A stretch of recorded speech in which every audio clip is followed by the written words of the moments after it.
Here we are again. Okay, now This is gonna be about the witches, yeah. Well, yeah, I might as well call them this. So there's three separate women. There's three. I'm gonna start with. Okay, this is gonna be strange to explain as well, because it considers me when I was doing some stupid things. Yeah, once there was a time when I was a bit down and I was addicted to alcohol and I wanted to.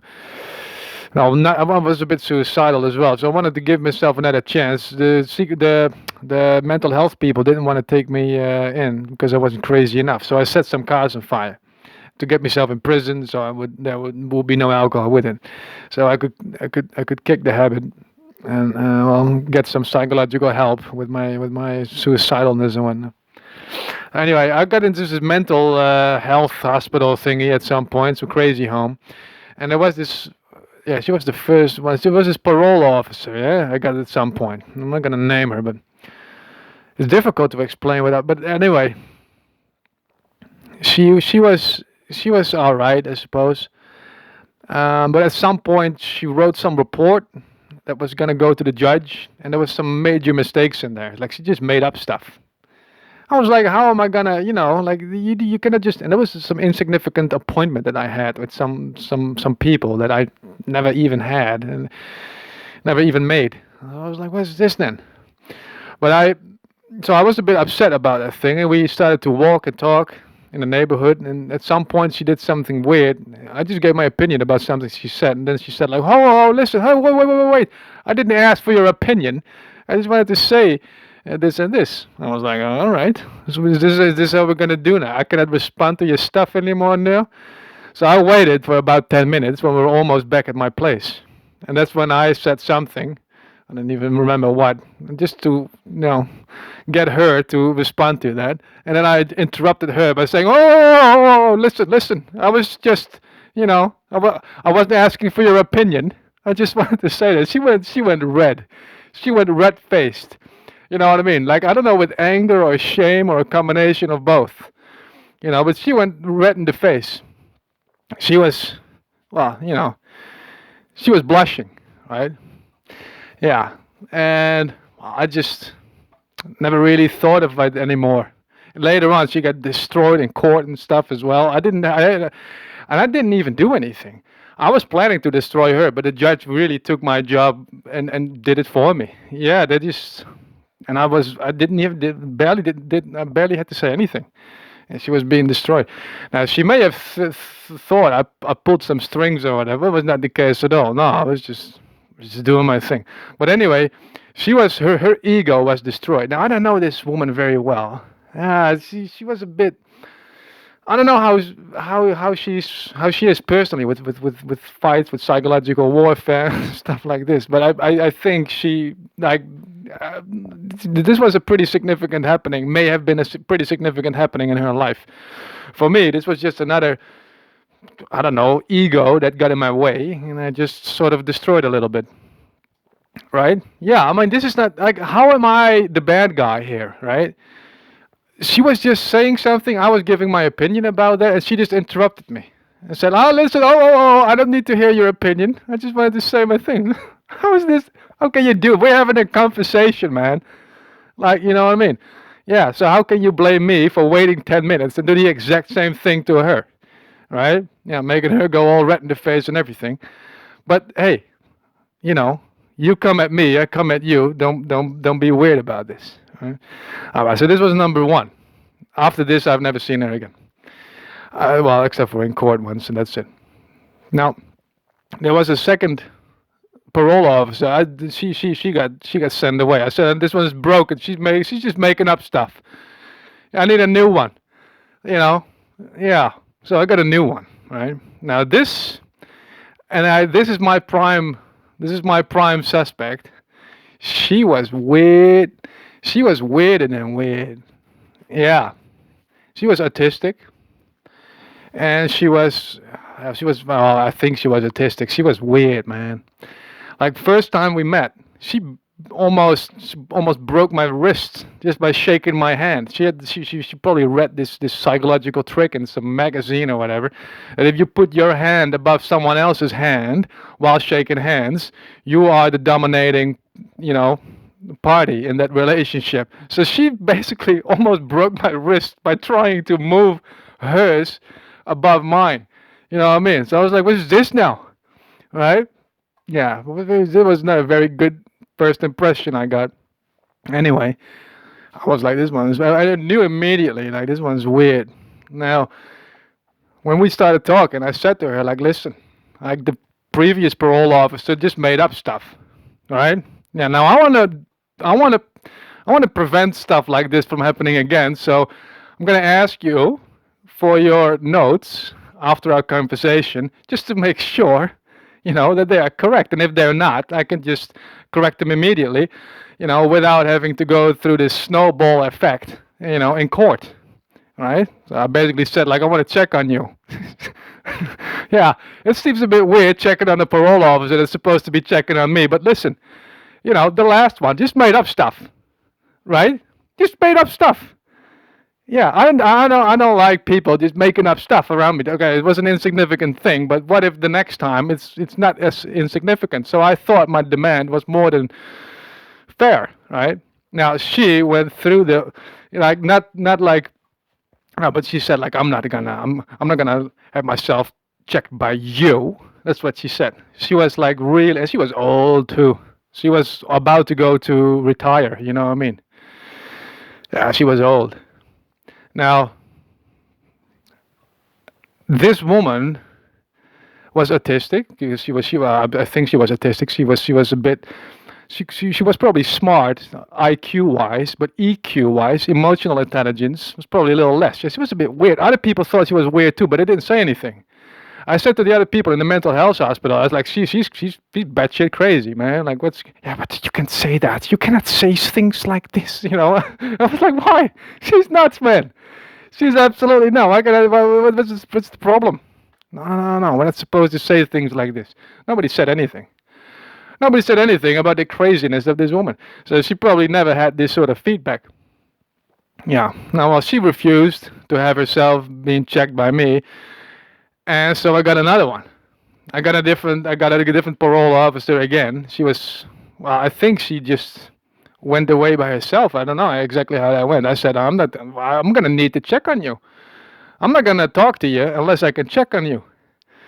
And she was, well, like, she was really insulted. She really said it with one of those demeaning tones. You know what I mean? Like, I'm not gonna have myself checked by you, like I was some lesser being or something. All right, I was in my 20s, but still, she was probably in her 70s or whatever, but still. Yeah, hey, listen, I just had this bad experience with this other parole officer. Like, you can't blame me, man. Like, but no, she didn't.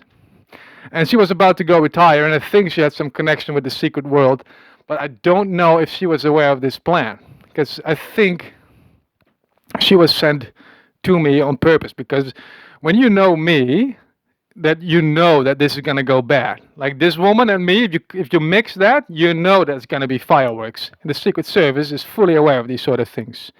They know better than anyone how some characters do not mix, right? Now, I believe the Kabbalah, the Secret Service of the Secret Service, had been involved in this. Yeah, they wanted to make her so angry, or, yeah, scared or whatever, that she was I'm not sure how this is, but there's a third woman, and I think she is meant as some sort of victim, some sort of, well, decoy. Yeah, there's a third woman. Yeah. Yeah, this we're gonna go. Yeah, this is years ahead now, and I was prepping. I bought myself an air rifle and everything, and then this judge. I don't know, how do you call that? This prosecutor. Yeah, this prosecutor is what you call them. This prosecutor, this female prosecutor, found it necessary to ransack my home and destroy my prepper materials, my survival materials. As if, they said, like, yeah, well, it looks like you were trying to murder people with the stuff that you had. Well, because you positioned them in a certain way or whatever. I'm like, listen, my whole home is one big workshop, man. You leave me alone, man, where I put my stuff.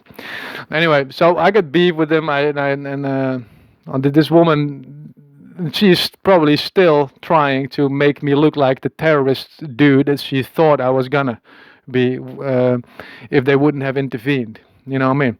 I was just some weird guy that was living on his own in a mess, admittedly. Yeah, but I wasn't doing anything wrong. I wasn't having anything, I wasn't planning anything wrong or anything. No, I was just preparing for the end of times and whatnot. Right? Yeah. Now, I've got beef with her too. Um, and it would be logical to think that it's her that's behind all this. But I think it was the second woman that sort of trapped this one. Yeah, that parole officer, the second one, that was like, this guy is gonna go down because she's. And I was just being relatively normal, man. Like, how am I the bad guy here? I was just asking to check on the one that's supposed to be checking on me, just to make sure that stuff is not being made up again, right? I was just being my normal. I didn't even insult her extra. I didn't name her any names or anything. I didn't call her old and insignificant and all this. No, I didn't say nothing. I just said, like, I'm gonna have to check on you. No, I think she went to war with me. Yeah, I think she is being used, that parole officer, by the Secret Service to, well, make me make her angry or something, or scared. So she wants to go. I don't know, man. It's like I said, it's too much for me. I'm not. This is not my sort of thing, man. I'm just a child of Mother Nature. I like to be outside and do things and have fun. This is not my thing. That Secret Service stuff is not my thing. I don't like it. It's just this battle of shitwits, it seems. You know what I mean? A battle of wits between shitwits that want to feed each other's ego with someone else's defeat or whatever. It's fucking ridiculous. That's what it is. Yeah, it's just egos feeding off of other egos when moves have been outmoved or whatever. Yeah, well, leave me alone, man. Let me do my thing. But I don't. No, they want to trap me, they want to trick me, they want to drag me in, they want to recruit me, they want to bounce me back and forth between a bunch of old ugly witches as some sort of glorified prostitute. You know what I mean? This is what they want to do, you know what I mean? They want to make themselves a target, so I go after them and try to, I don't know, obtain information or place information, whatever, and sexually please them in the process. You know what I mean? Just a bunch of sex addicted shitwits trying to get laid with something that's way out of their league. You know what I mean? Yeah, I look pretty good. I look after myself. You know what I mean? Yeah. Not these women though. Fat little ugly little shits. You know what I mean? But they still want to be sexually pleased. Yeah. They're lazy, they're ugly, but they still want to be sexually pleased by something that looks pretty good. Yeah, well, too bad. I've been asexual for more than 10 years now. I don't do sex at all. No, I'm tired of it. I don't like condoms. I don't like STDs. I'm like, fuck it. I don't do sex anymore. I'm done. Yeah. And that's when they want you even more. Because you don't do, you know what I mean? You don't do sex. Now, I think that one of these three, including me, maybe at some point, is going to be approached and asked if you want to go back in time. She's probably going to go. I'm going to be told, like, listen, she went. You want to go follow her and see if you can prevent that whole thing from happening? You know what I mean? So I believe there's something like this going on. And then they don't even have a real time travel machine right now. No, because they're fucking idiots, right? So they have got this underground cave thing where they've got this whole fake village, this old village, where I would be dropped out of some fucking hole in the ground or air or whatever, and I'll be like, oh my god, I'm back in time. You know what I mean? All these LARPing idiots, you know what I mean, trying to make this fake city look real, and me trying to defeat Satan, while still being in this time, them laughing at me like, ha, this idiot fell for it. We cannot even travel through time, and he thought we could. Yada yada yada. How is this fucking funny? You know what I mean? Yeah, this is sort of, in a nutshell, what I think is supposed to be happening. All right, this recording is getting to an end. I'll be right back.